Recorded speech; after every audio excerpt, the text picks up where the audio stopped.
Manchester City, the citizens are currently comfortably top of the Premier League and on track to win another title, adding to their ever-growing trophy cabinet. They're often criticised and hated for the hundreds of millions they spend in every transfer window, with their Saudi investors' oil money shopping for the best players to add to the squad, living rent-free in every financial fair play officer's head. However, today we're going to be exploring an alternate reality to see what could Man City achieve if they were forced to only rely on the youth talents they produce without spending. If they ever played in the academy, they qualify for this team. Now, I was actually considering relegating them to the championship. However, with that 4.5 star rating, they'd probably get promoted with ease. As Sir BCHD embarks on a new future here at the Etihad, focused on youth, let's see if the money argument is still going to be a valid excuse for all the teams that are unable to compete with the greatness that Man City have produced. Now, as we load up into the squad hub, you can see that this team has a whopping 48 players. We're nearly at max capacity. We've got some inclusions in here that actually date back quite a while. We've got some recent departures from the club, and of course, we've got a whole mix in between. Let me know down in the comments below if I missed out on any former or ex-Manchester City Youth Academy player in this video. I did my best to try and include as many as possible, but of course, some always decide to slip through the cracks. We've decided to keep a batch of current players at the club, and in non-typical fashion, I've decided not to sort by position and by department. I've gone by overalls. We're currently sorting from lowest to highest, and we're starting off here with a few that I'll just do a quick fire summary of. We've got Cole Palmer, an 18-year-old English cam who's currently a prospect for Manchester City. Taylor Richards, a wonder kid who is actually requested by the comment I've got the inspiration to do this video off. Thank you, Trada. He included this player in his comment, so I decided why not throw him in the mix. Bobby Duncan's been a wonder kid for quite some time now in FIFA. He's been at Liverpool, Fiorentina. However, he originally came from Man City's youth academy. We've got a few of the current Man City stars you'll find in their FIFA 21 team, like Tommy Doyle, who got recently added in FIFA 20, Taylor Harwood-Bellis, the centre-back at 18 years of age, Adrian Bernabé. A thing with the Man City Academy, now that they have the likes of Pep Guardiola in their ranks, they always seem to be cooking up the next big Spanish midfielder. I'm sure he's going to evolve into a tiki-taka mastermind. We've got Felix Nemencha, who's been quite a revelation in terms of the hidden gem market, an underground wonder kid you should definitely keep your eye on, and a new boy in FIFA 21, Liam Delap. Yes, he's the famous Rory Delap's son. I'm surprised he hasn't got the long throw-in trait. That is an absolute disgrace. Nevertheless, he's a viable option in career mode, showing great potential, and he's only 17 years of age. We move on down to Claudio Gomez, added to the list of players who have remained at the club. He's been present on Manchester City's roster for so many years now, and the Frenchman still yet to break through, but I'm sure his time will come. Here we have Michael Olise, currently playing for Reading in the Championship. The 18-year-old midfield dynamo can play pretty much anywhere, cam, left mid, and right mid. Just like Liam Delap, showing great potential. I have no idea why the citizens let him go, but here he is returning to the Etihad. The Dementia Brotherhood legacy continues here. We've covered Felix, and now we move on to Lucas. I wonder which one of the Germans will prevail into the first team as we move on down to Rodney Congolo. Another requested wonder kid in that comment, we have the Dutchman as a CDM. He's 22, currently playing his football in the Eredivisie at Heerenveen. My opinion, I just don't think Man City saw anything in him and just gave up on the talent. As we progress it down to our first goalkeeper, he's the man from Kosovo, Arsenat Muri. Has been a prevalent talent in career mode for a couple of years now, but still hasn't been able to form any kind of first team action. With the likes of Edison and Stefan ahead of him, it might be a long road to the top. Returning back to the homegrown domestic talent, we have Tyrese Campbell, the striker, who spent the majority of his youth days in the likes of Man City and Stoke City's youth academy. He's currently playing for the Potters nowadays. He made the cut in the Championship, and he's showing great potential, returning back to Manchester City. I'm not sure how much game time he's actually going to get, but good luck to him. Now with Tosin Adarabayoyo, I probably butchered that name. He has been one of the most recent departures as a Manchester City Youth Academy wonder kid. He tried out loan spells at the likes of West Brom and Blackburn, but he's now permanently transferred to Fulham. Sadly, he's never actually played a game for the Manchester City first team, so the English defender, centre-back slash right-back. Let's hope he has a prosperous future down there in London as we transition to a FIFA career mode favourite. It is Rabbi Matondo. The Welshman currently showing great potential Camacho, he's been a lively hidden gem for the past 2 FIFAs, I'd say. Spending time in Cardiff City and Manchester City's youth teams, he then transitioned to Schalke, and now he's on loan at Stoke City. Yet another Potters player has made the cut. And again, one of the only players with game faces in the squad as Eric Garcia, the Spaniard. Yet again, these Man City wonder kids being Spanish, it's just a common trend. Rumored to be leaving to Barcelona, we'll see where his career takes him if Pep Guardiola has the faith in him. And to add to the collection, it's another current Fulham player here. It is Josh Maja, the star of the Sunderland Till I Die documentary on Netflix. The Nigerian goal-getter who just has a knack for finding the back of the net. He's been a revelation for Fulham ever since he arrived in January, and I actually didn't know this, but he's a product of Man City's youth academy. Welcome back, Josh, as we bring back yet another Kosovan talent. It is Bersant Selina. Kosovan, Spanish, and English talent seem to be the main trend here as we move on down to Rafael Camacho, who is actually spicing things up here. The Portuguese right winger, who's an exciting prospect with a game face who's been at Liverpool, currently playing at Sporting Lisbon. Camacho was playing in the Citizens youth teams from 2013 to 2016. Someone who's hit a good run of form with Leicester City is Kelechi Iheanacho. If you remember back in FIFA 16, FIFA 17, he was the sought out after striker. The Nigerian, now at 23, he's found his stride, scored a hat-trick, and he's in a bit of a purple patch for the time being. Let's see if he can revive his career and redeem his legacy here in Manchester. Up next is another Spaniard. This time it's Brahim Diaz. Now, if you look at this guy's just career portfolio, it looks like he's had a illustrious career so far, playing for Man City, Real Madrid, and now AC Milan. He's small, he's agile, he's got a low center of gravity, and is an exciting prospect, performing quite well for Rossoneri. Let's see if he can replicate that form back in the Premier League as we transition on over to Angus Gunn. He spent time in both Norwich City and Manchester City's youth teams and never really played a game for Man City whatsoever. He's currently at Stoke City on loan. He is going to be a solid backup option in between the sticks. Up next, we have another player out on loan right now. It is Jack Harrison, another one of the young wonder kids who never actually played a game for Man City's first team. He arrived from New York City. This one might be a little controversial. I don't know if he actually qualifies for this team, but the fact that he's English, I've just left him in. He is actually on loan at Leeds United. Now we're starting to get serious with a striker edition. I had no idea up until researching for this video. It is Enes Ünal, the Turkish striker with luscious long hair. He has got some absolute locks on him. Man City sold him to Villarreal in 2017. He's been on an abundance of loan spells all throughout Spain, currently playing for Getafe right now in 2021. He still has time on his side to revive his career. As we continue to scroll through, we have Karim Rekic, someone that actually signed my retro FIFA 13 rebuild. The Dutch centre-back was the next best defender that was arriving onto the scene from Man City's youth academy and never really fulfilled that potential. The Hertha Berlin defender returns to England, and that also includes Seko Fofana and David Brooks. Another Welsh winger, Manchester City, just had no interest in keeping. He joins his fellow countryman Rabi Matondo, currently at Bournemouth. He was a hidden gem wonder kid that was highly valued, and the Ivorian, now currently at Udinese, and he's out on loan in France. Cedric Boyata, boy oh boy, what happened to the Belgian defender? He was supposed to be the second coming of Vincent Kompany. He was supposed to take over the air of the captain, and that just never really happened. It would have been the perfect story. Nonetheless, he had a lot of expectation to live up to, and he's actually developed into quite a solid defender. As we progress on over to Denis Suarez, was one of the most eccentric and dynamic Spanish talents arriving, making their way up the ranks, and then he got snatched after having one of the best seasons of his life at Villarreal from Barcelona, and then his career just headed downhill from there. But originally, he played his youth career at the Etihad. It might be too little too late for the Spaniard to have a career renaissance, but we'll believe in Dennis nonetheless. As this next edition was a bit of a meme inclusion, we have Loris Karius. Some of you might have known this, some of you probably would have had no clue, but the German actually spent a bit of time in Man City's youth academy. Thank God they let him go, because that eventually led him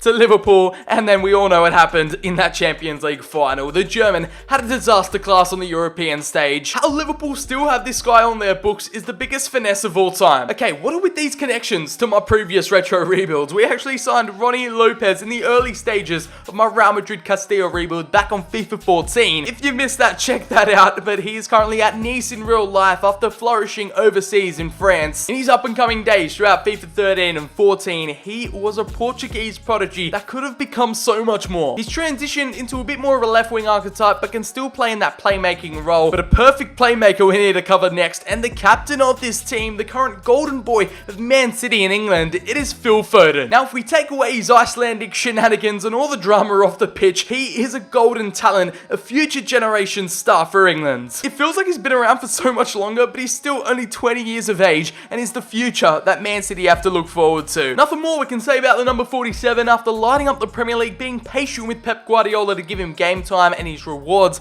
have finally been in fruition as Jason Denayer, another one of these Belgian centre-backs that were expected to take over Vincent Kompany after he retired. Him and Dedrick Boyata have served the same path, and Denayer currently playing for Lyon in France. We have Ben Mee, a player who I actually didn't know would be included in his team until researching. Mee is a Claret fan favourite as we continue to scroll down to the final few. It is Angelino, the Spanish left-back who has a baby-facing game, but in real life looks like a hard man you'd see down the street in a dark alley. Was shipped out on loan to Red Bull Leipzig, and now they've made it permanent. We're bringing him back after his stunning showings in Germany and his time spent in the Man City Youth Academy. Another one who, believe it or not, back in 2009 was playing in Man City's youth. It is Adrien Rabiot. He was predicted to go on to big things, had a whopping potential in career mode, and finds his career back in England at 25 years of age. We have England's World Cup hero from 2018, the free kick maestro himself, Kieran Trippier. Also spent a bit of his career at Burnley before Tottenham, but before all of that, he was part of Man City's youth academy, trying to take over Zabaleta's spot at right back, but never really got there. Finally, here is our main number one. We've had Peter Schmeichel, who is a Manchester United legend, and Casper had the opportunity to become one of the Citizens'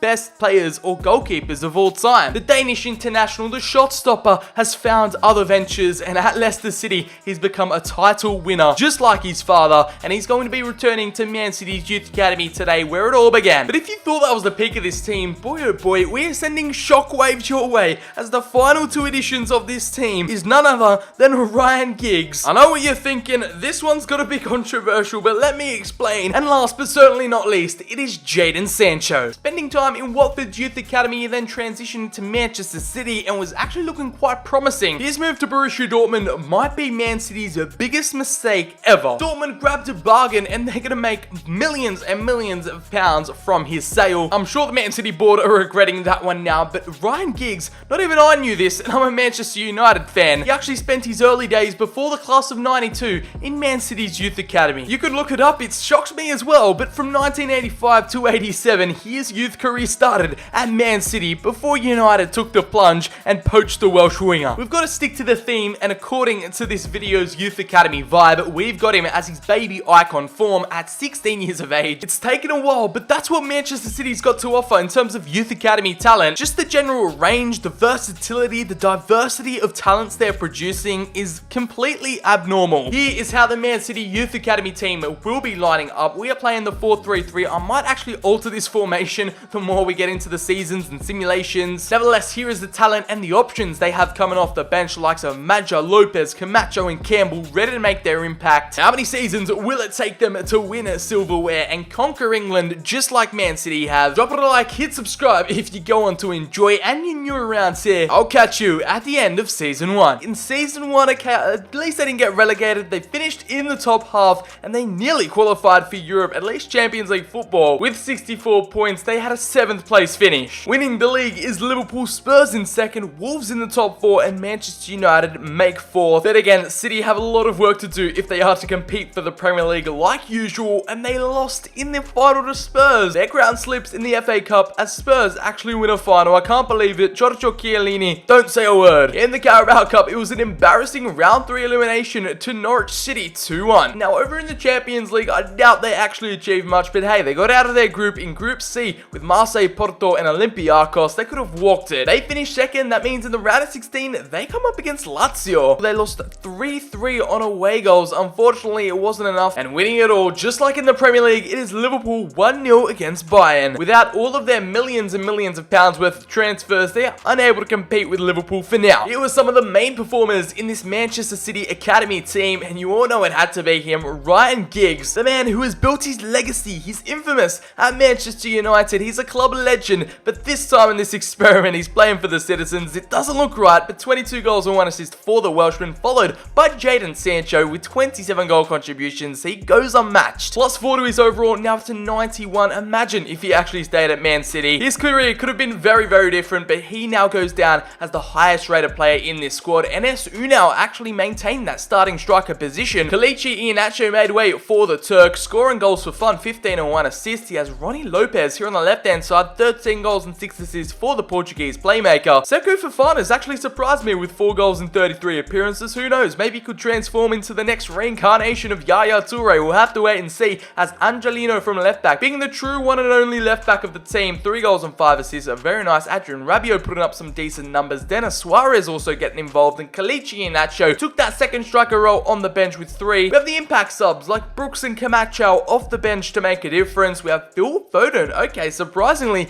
he hasn't had the dream start as Man City captain, as one of their best ever youth products with 23 appearances, 1 goal and 1 assist. The Etihad's poster boy is in on struggle street so far. Let's see if he can redeem himself in season 2 as we scroll through the abundance of squad players that just don't get a chance to have any game time considering the length and depth of this team. And with an £156 million base valuation, Jadon Sancho takes the cake there in the 9-figure range, and of course second to him is Ryan Giggs. The baby icon at 17, it'll be a rivalry between these two, and maybe Phil Foden, if he gets his act together, might be in the race for the top spot. Not too bad for their first time, I'll give him that. In their debut campaign, they held their own. It could have been better, it could have been worse. Let's see how the Man City Youth Academy Wonder Kids progress in season 2. The second campaign is upon us. Did the Citizens suffer second season syndrome? We're about to find out. No relegation, no mid-table. It is actually an improvement upon season 1. They've gone from 64 points to 66, and from 7th to 6th place. So Europa League qualification once more, and they were well and truly away and outside from that top 4 barrier. Unable to break into the Champions League qualification, it is Liverpool and Spurs going at it for the title again in a 4-way title race that would have been marvellous to watch. In the FA Cup, could they find themselves in another final? No, it was first versus second in the Premier League, and Liverpool take home the double swoop. Similar vibes to their Carabao Cup exit in season 1. It is a 2-0 elimination to Wayne Rooney's Derby County, 2-0. 2 finals, 2 losses. In the Carabao Cup, they bottle it in the final against none other than Arsenal. Arsenal Fan TV are going to have a field day about this one, as the Gunners have struck. And over in the Europa League, they were drawn into Group F, toppling their group of RB Salzburg, Sporting Lisbon, and Helsinki in the round of 32. They didn't breeze by, they edged by Leverkusen 4-3 on aggregate in the round of 16. This time they breezed by Granada 3-0, and in the quarterfinals they progressed past Hoffenheim 4-1, and in the semis, that's where it all came crumbling down and the European dream was over. Milan did their worst, and they ended up winning the whole thing on penalties against Atletico 5-4. What are with Atletico and losing European finals on penalty shootouts? A European dream cut short, and these were your top performers. We've got Enes Ünal, an actual surprise package, a surprise hero coming out of this experiment at the moment. If he keeps this up, he's going to go down as a club legend. 31 goals for the Turk and 1 assist, 32 goal contributions from the marksman up top. With the golden locks, it is Jadon Sancho with 25 goals and 21 assists. Not only double figures in both departments, but over 20 goals and assists is remarkable. 46 goal contributions. I can't speak highly enough of the man. His Welsh counterpart on the other side of the pitch, 15 goals and 4 assists for Ryan Giggs. It looks like a couple of the fringe players are starting to step up and take up to the mantelpiece. David Brooks, yet another Welshman with 13 goals and 5 assists. We've got Denis Suarez attempting to form into a Spanish maestro here at the Etihad, 5 goals and 10 assists. Kieran Trippier is actually getting some game time at right back, 3 goals and 6 assists. Josh Madger off the bench with 3 goals, just like Ronnie Lopez, who in comparison to his season 1 contribution has taken it down for. I'm still ever so disappointed by the fact that Phil Foden is either not getting chosen, he's getting benched, and he's not a key priority in this Manchester City team. It might be the formation we're using, or that he just has better players ahead of him in the pecking order. I'm not sure what antics the assistant manager gets up to whilst I simulate through the calendar, but it's not accommodating for the golden boy. 4 assists and 1 goal when it's time for him to be the hero and step up and become one of the main stars of this Man City team. He's back down into a corner. 3 assists for Adrian Rabiot. Iheanacho's barely seeing the pitch, and Kasper Schmeichel with 15 clean sheets. In terms of valuation, I think we all know who's winning this one, and by a country mile, he's nearly £100 million ahead of second place. It is Jadon Sancho, nearly touching the 200 mil mark, valued at 191.5 million. There's our starting 11. There's our 4-5-1 attacking formation, implemented in the most Man City way we could see possible. Let's see if Foden's fortunes change for the better in season 3, because really, this is his time to shine. It's his video to perform in, and he's just not living up to the expectation. Any day now, boys, and we'll actually win a final. Maybe in Season 3, Silverware's gonna come home. Let's see where the end of the third campaign depicts this Manchester City team in the new look, the new era, focusing on youth, and it's another top 10 finish. They've gone and improved. They're not 6th or 7th. They've made it into the top 4 with 65 points. They've scraped by Newcastle United and secured their place in the Champions League for the first time in 2 seasons. On the other hand, on the downside though, is that United win the league over Liverpool, Spurs in 3rd. During the FA Cup, it was a Leeds versus Everton final with the Evertonians taking it out 2-0 and the Toffees reign home supreme. Arsenal have just an agenda against us in this video. It's the second time they've knocked us out, this time in round 4, 2-1. Although in the Carabao Cup, it was Liverpool versus Chelsea 3-1. We won't go a season without Liverpool winning silverware, I bet, but here we go. In the semi-finals, it was a 4-1 aggregate loss. Tottenham is the history of the Tottenham. From Europa League winners last year to Champions League winners, the team that knocked us out in the semis, and the Rossoneri, for the first time since, I want to say 2007, they win the Champions League, and through to the Europa League.